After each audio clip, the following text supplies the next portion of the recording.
Halo desa anak berataan, kembali lagi di channel Tersejuk, channel yang lawas kadang upload video. Di video kali ini saya pengen berbagi pengalaman kemarin naik ke Gunung Melihat. Nah, jadi kalau buat teman-teman yang hendak tahu info-infonya, kalau yang ada suka ke sana, lebih di sana. Jadi di Gunung Melihat itu letaknya di Desa Busui, Kecamatan Batu, bukan deh.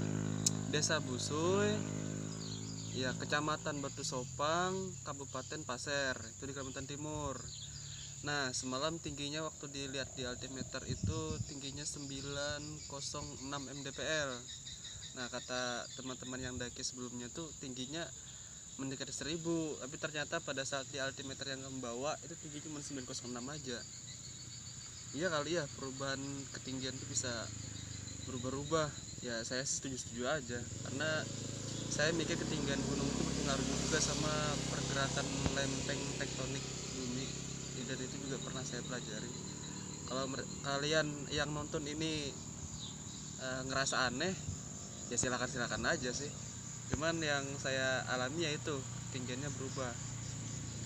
Nah, kalau kalian ke sana, yang pertama itu jangan lupa mampir ke rumah Kairesum, karena Kairesum itu salah satu juru kuncinya lah untuk menuju ke puncak Gunung Malihat.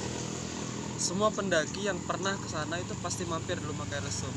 Nah, setelah di Kairesum nanti mampir juga di rumah warga yang di sebelah kiri kanannya untuk pamitan gitu, bahwa mau naik ke atas gitu. Gitu aja izin. Nanti perihal nanti mereka membantu atau enggak itu urusan belakangan, yang penting sudah izin dulu naik, bahwa kita ini berapa orang, dari mana asalnya, pengen ke sini gitu. Beritahu juga kalau misalkan kalian belum pernah ke sana atau sudah pernah ke sana, beritahu supaya informasinya jelas.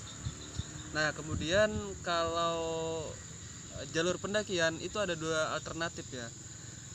Pertama, alternatif yang dibuat pakai pos, kemarin tuh sampai pos 5. Kalau kata teman-teman pendaki sebelumnya, mereka lewat situ yang pakai pos, dan itu udah dibuat dan dipetakan. Jadi pos 1, pos 2 sampai ke pos 5. Tapi pos 5 itu belum puncak. Itu masih di sekitar ketinggian 700-an itu pos 5. Nah, kebetulan di tim saya kemarin ada satu orang yang udah pernah nyampe puncak, tapi dia nggak melewati jalur itu. Jadi kita sepakat setelah berunding bertiga itu kami ngambil jalur yang kedua, yaitu jalur tanpa pos. Jadi kita murni pembukaan jalur pioneering di situ. Dan karena sulitnya di pembukaan jalur, rencana awal yang cuman 2 hari seharusnya perjalanan, ternyata untuk nyampe puncak itu kami butuh waktu 4 hari, melewatin lebatnya vegetasi hutan, kemudian melewati tebing-tebing kars itu loh. Nauzubillah. Kalian kalau kesana pasti bakal ketemu itu kesulitannya. Nah, kemudian kalau dari segi gangguan binatang ya, yang paling sering mengganggu itu ada dua. Yang pertama itu semut rangrang merah, itu pasti dia ngelilingin base camp, pasti, nggak mungkin nggak. Setiap kali mampir pasti ada terus semut rangrangnya, apalagi habis makan. Tunggu aja tuh sekitar 15 menitan lah, yang awalnya mungkin sedikit kelihatannya awal, tapi habis makan itu penuh semut rangrang. Jadi pastikan memang posisi makan kalian dengan posisi tenda itu punya jarak gitu, jangan sampai terlalu berdekatan.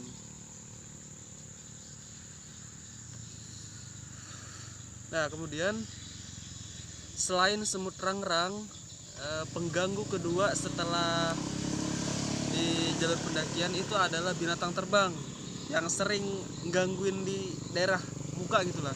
Ada yang nyangkut di mata, ada yang nempel-nempel di rambut, itu ada. Jadi binatang terbang disebut lalat juga bukan lalat, disebut agas juga kayaknya bukan agas.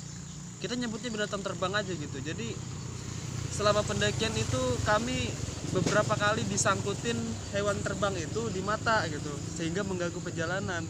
Udah capek dibuka jalur, nebas-nebasin vegetasi hutan, ternyata diganggu lagi sama itu. Jadi makin sulit perjalanan kita, apalagi pada saat ketemu tebing. Nah, khusus untuk pembahasan tebing ini saya punya rekomendasi sesuai yang kami bawa kemarin. Jadi kita bawa alat itu yang sangat membantu untuk pendakian tuh karabiner, bawa 4 biji,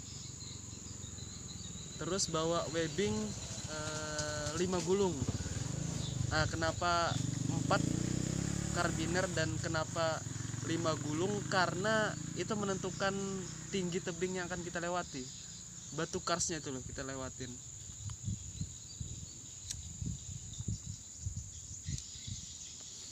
Sambil merokok ya, susah ngomong kalau sambil merokok. Kalian juga kalau nonton merokok dulu deh. Nah, dari pengalaman kemarin untuk pemanjatan tebingnya itu kan bertiga tuh. Jadi saya sendiri yang ngalamin jatuh ternyata. Bukan pas naiknya, justru pas pada saat turunnya. Itu kemarin yang saya pegang sama yang saya injak itu jatuh dua-duanya. Jadi itu pengalaman. Jadi mesti berhati-hati sekali untuk pemanjatan tebing. Karena batu-batu karsnya juga bukan batu kars yang biasa kayak di jalan-jalan, tapi batu kars yang lancip dan tajam gitu. Susah lah untuk dilewatin, apalagi kalau untuk pemula mending jangan dulu dilewatin jalur itu. Kalau memang ada nanti pemetaan dari jalur yang dibuat oleh teman-teman itu yang udah sampai pos 5 dan bagus, ya mending lewat situ aja sih. Kayaknya lebih aman kayaknya, karena saya juga nggak ngelewatin jalur itu. Nah, kemudian yang paling kami soroti pada saat pendakian kemarin itu manajemen air. Manajemen air kami itu parah sekali, parah separah-parahnya. Jadi sudah sampai hari ketiga air kami itu habis. Sedangkan untuk menuju puncak itu 1 hari lagi butuh waktu. Jadi pada hari keempat itu, hari keempat yang sudah kami jelas harus summit sampai puncak, mau nggak mau harus summit pokoknya, karena air udah habis, apa-apa sudah habis. Nah, kebetulan di ketinggian 800 itu dari jarak jauh kami udah ngeliat ada kubangan air gitu. Dan ternyata setelah kami sampai mendekati kubangan air itu ternyata kubangan babi. Dan apa boleh buat ya, mau nggak mau kita butuh air, kita ngambil di kubangan babi itu yang ukurannya kecil aja sih, tapi ya lumayan. Kita bisa ngisi 2 jerigen plus 2 botol aqua yang besar itu. Jadi totalnya itu ada berapa liter? 13 liter kamu bawa naik dari tinggi 800 menuju 906 mdpl.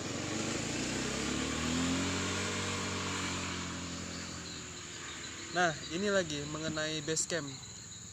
Info sebelumnya, teman-teman yang naik itu katanya mending bawa hammock plus flyset aja. Kenapa? Karena jalurnya itu susah untuk naruh tenda. Tapi atas inisiatif bersama, kita pikirkan ulang, kami ngambil kesepakatan untuk bawa keduanya gitu. Jadi kami bawa hammock dan flyset dan juga bawa tenda. Nah, ternyata kami dapat posisi yang bisa naruh tenda gitu. Jadi emang bersyukur banget gitu posisi kami waktu itu. Setiap kali mampir, setiap kali pengen ngecamp di posisi peristirahatan, kami dapat posisi yang datar naruh tenda. Nah, ada hiburannya lagi yang lewat.